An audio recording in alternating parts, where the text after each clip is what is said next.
Oh, alright, you know it's a good day when you see a Chilling Scares upload. I love this channel. Today we're checking out killers who didn't realize they were being recorded. I love this channel because it gets straight to the point. Let's watch this. On the morning of June 11, 2021, CCTV cameras across Wembley, London captured a woman walking around with a large blue suitcase. On the surface, the footage is Not completely suspicious. ordinary.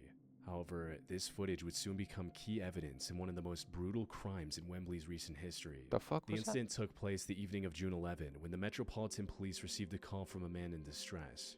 He was a temporary resident at a house on Chaplin Road, and according to him, the owner of the house, a 67-year-old woman who went by Deborah, was missing. Her phone and glasses, the two things she always kept on her, were also still in the house. But what made her absence most concerning was the fact that Deborah had a history of severe mental health struggles. She was poor Deborah. diagnosed with schizophrenia, and at one point believed that Prince Charles, along with the country's prime minister, were communicating with her through YouTube. Deborah Alright, you know what? Mental conditions are serious. I'm not gonna say anything on that. also had no family in the country she could have gone to either. The only people who knew her were those who attended the same church as she did. And speaking with people from the church gave investigators their first lead. One of Deborah's friends, 37-year-old Gemma Mitchell, told officers that Deborah had been depressed and that she went to stay with friends close to the ocean. Unfortunately, this lead turned out to be a dead end, as none of the CCTV cameras around her home captured her leaving that morning. Investigators also didn't find any records of her using a taxi service or public transport. After 2 more weeks of fruitless searching, investigators had nearly run out of all potential leads. They needed a breakthrough, or the case risked going unsolved forever. Fortunately, the search finally reached its end on June 27, but in the way investigators feared most. Oh shit. Hi, I just found a body. Oh, go ahead, caller. What's your emergency? I just found a body. Right, okay. A body, is it? Are they breathing? No, they're dead. They look like they've possibly been there like a few days or something. A hiker discovered the Yo, that is so terrifying. That's one of my like biggest nightmares ever. Is just like walking down the street or something and just seeing a corpse or something. That is fucking terrifying. That give me some serious PTSD. remains of Hell Deborah no. on a wooden path next to Bennett Road in Solcombe, Devon, over 200 miles from her home in Wembley. The worst part about this discovery, however, was the condition investigators found her in. This wasn't a case of going for a hike and having an accident.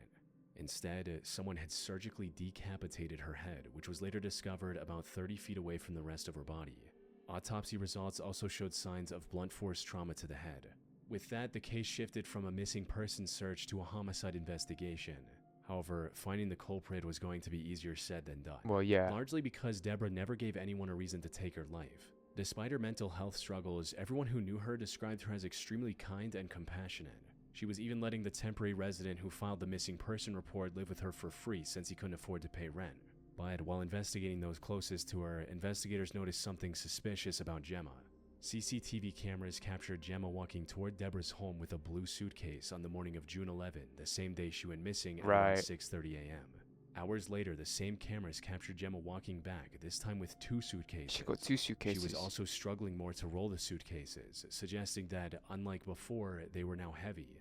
This made Gemma the primary suspect in Deborah's murder, prompting investigators to look into her more closely, which turned out to be the right move. Oh On shit. the 26th of June, CCTV cameras captured her struggling to load the same blue suitcases into the back of a rental car.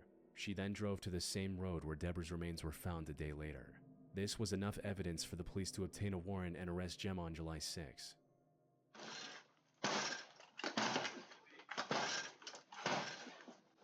Police! Hello there. Hello, how are you? Yeah, good. There's no answer. Sorry, what's your name? Sorry, we're asleep. Are you Gemma? Yeah, I am. Okay, Gemma. Just can you hold a second?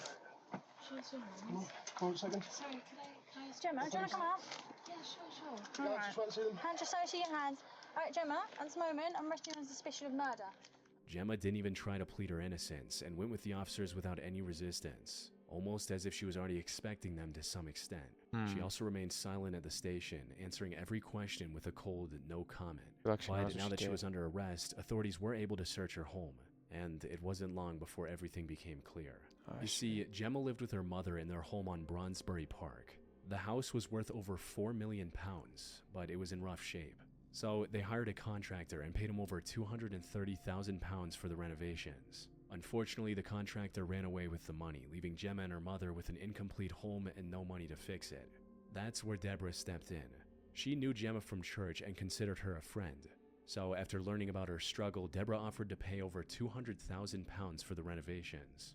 However, in early 2021, Deborah was admitted to a mental facility where she received treatment for her schizophrenia. This treatment seemed to be very effective, as she was now thinking a lot more clearly. It also resulted in her reconsidering her offer to Gemma and withdrawing it completely by early June. She instead told Gemma to sell the house and use the money to live a good life. Phone records revealed a message she sent to Gemma on June 8, reading, "Until you sold house, I won't want you to come to me or my house. I'm stressed to the core." However, Gemma did not take this kindly, and on the 11th of June, she went to Deborah's home with the intention of ending her life. After committing the crime, she stuffed Deborah's remains in the suitcase and brought it back home, which is why it looked much heavier on the way back, before disposing of her remains in Solcombe 2 weeks later. Her true motive also came to light when investigators discovered a forged will in Gemma's home, naming her and her mother as the sole beneficiaries of Deborah's entire estate.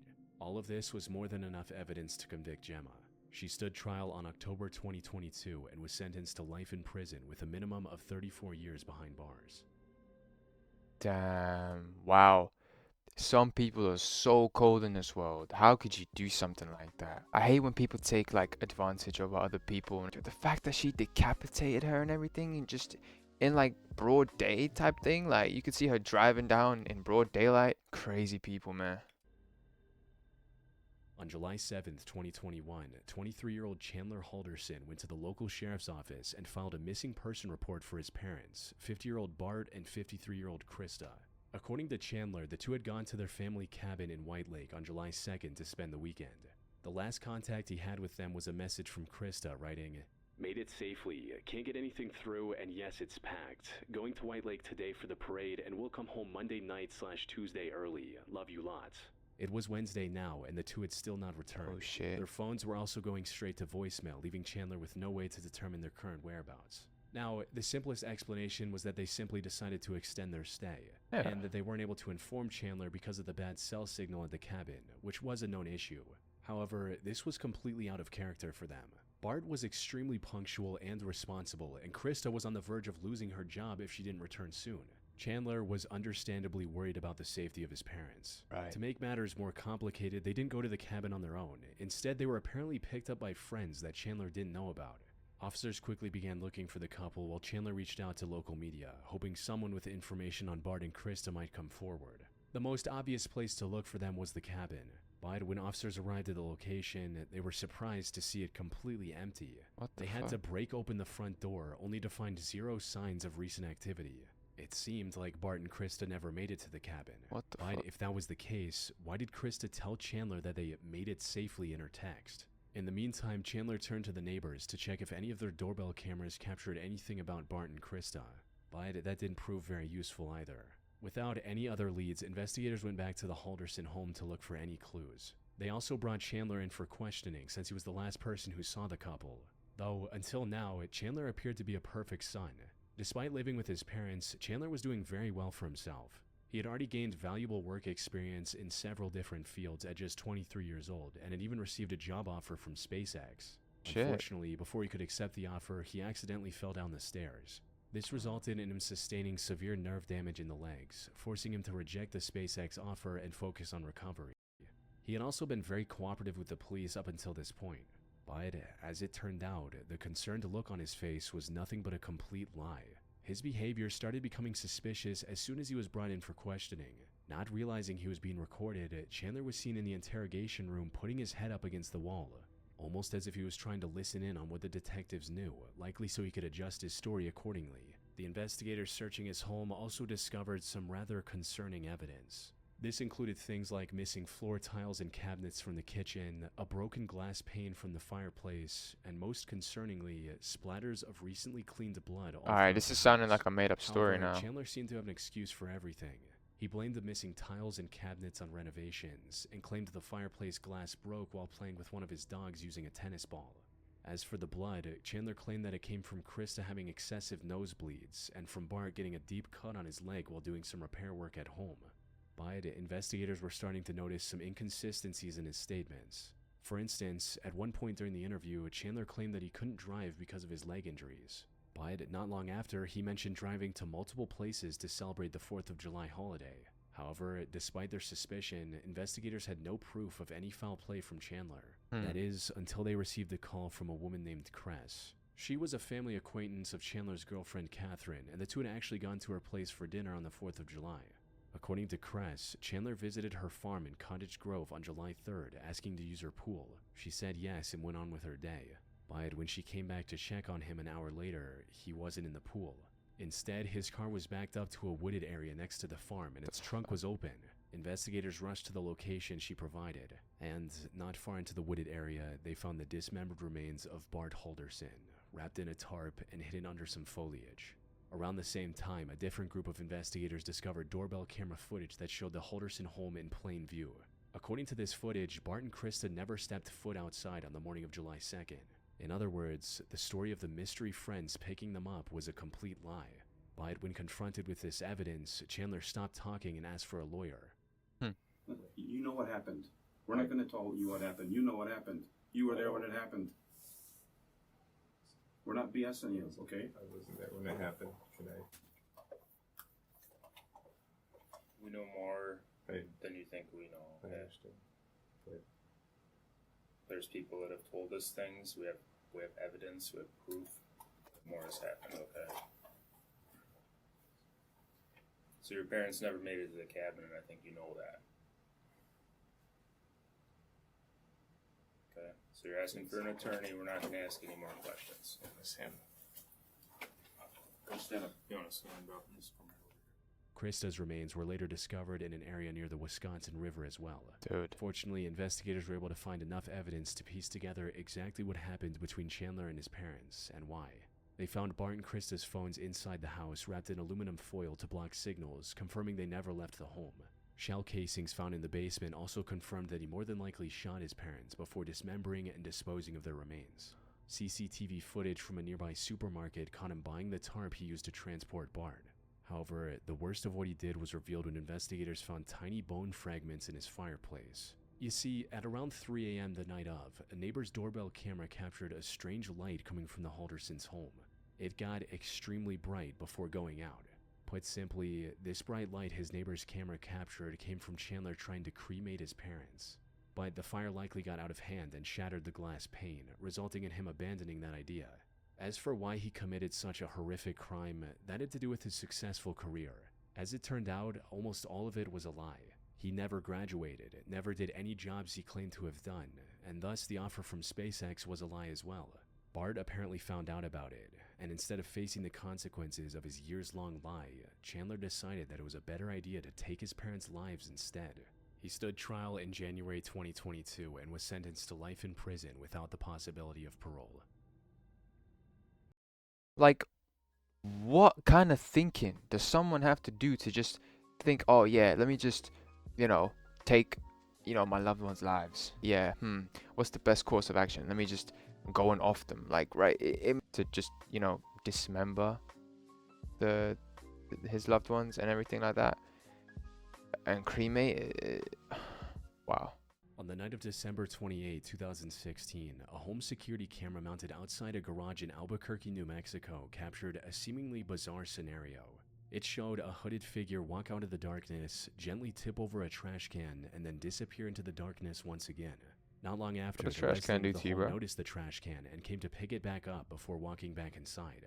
The camera then captured the light from the garage door getting dimmer as it closed. But before it closed all the way, the door seemed to open again with a flashing light illuminating the driveway.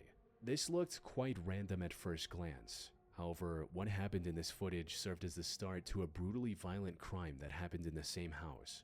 The story began earlier that night when 54-year-old Don Fluid dropped off his daughter Sienna at his now ex-wife Christine's house. The next day, Sienna called Don's office, asking if he'd come to work that day. Apparently, he called Sienna every night to say goodnight, but he didn't call the night before, which worried her. And something was definitely not right. Don had never missed work without prior notice before. His phone was also ringing, but he wasn't picking up, which was very out of character for him. Many considered him the most upstanding person they knew, and it wasn't like him to ghost others out of nowhere. So, two of his coworkers decided to check up on him at his house that afternoon. However, when they reached the front door, it swung open. It was already unlocked. They called out Don's name, but when they heard no response, they decided to go inside. Oh, Everything shit. in the house looked very normal. That is, until one of the coworkers went to the garage. There, she spotted a dark red streak on the wall behind the parked truck. She stepped closer to take a better look, only to come across what she was dreading the most. She called 911 and first responders rushed to the scene. Sadly, it was already too late for Don. He had several cuts on his body, a deep cut on his neck, and signs of blunt force trauma to his face. By the time his coworkers found him, he had already been dead for several hours. The Albuquerque police immediately launched a murder investigation. However, the only clue they had was this home security footage. It wasn't clear enough to make out the suspect's face, but the footage did suggest the intruder knew Don's habits quite well. He knew his daily routine, and more importantly, he knew Don wouldn't be able to ignore the trash can if it were lying on the ground, giving him the chance to sneak into the garage while Don picked it back up. This wasn't a random burglar or serial killer who just saw an opportunity. It was likely someone close to Don.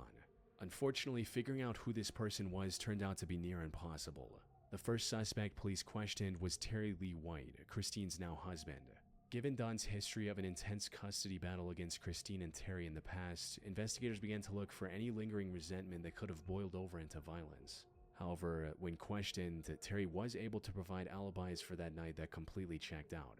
The next two potential suspects were Don's brother Dennis, who didn't have the best relationship with Don, and the landlord Benny Ruiz. But while neither had a strong alibi, there was also no evidence linking the two to the crime scene. With that, the investigation was back at square one. It wasn't until March 31, 2017 that the killer was identified. It turns out the person who led detectives to the truth was none other than Don himself. You see, despite likely getting ambushed by the killer, Don did not go down easy. He fought back and ended up scratching the attacker. This allowed investigators to find foreign DNA under his fingernails and match it against the samples police had taken from the suspects. More than 3 months after the crime, Don's killer was finally identified as 51-year-old Terry Lee White. After clocking in at work as a commercial truck driver, Terry went to Don's place and carried out a plan he had likely been thinking over for a very long time, with the home security footage of him sneaking in Don's driveway showing how premeditated this whole thing was. After a brief manhunt, Terry was arrested on April 3, 2017 in Arizona, about 200 miles from Albuquerque. He stood trial in June 2018 for his crime and was sentenced to life in prison without the possibility of parole.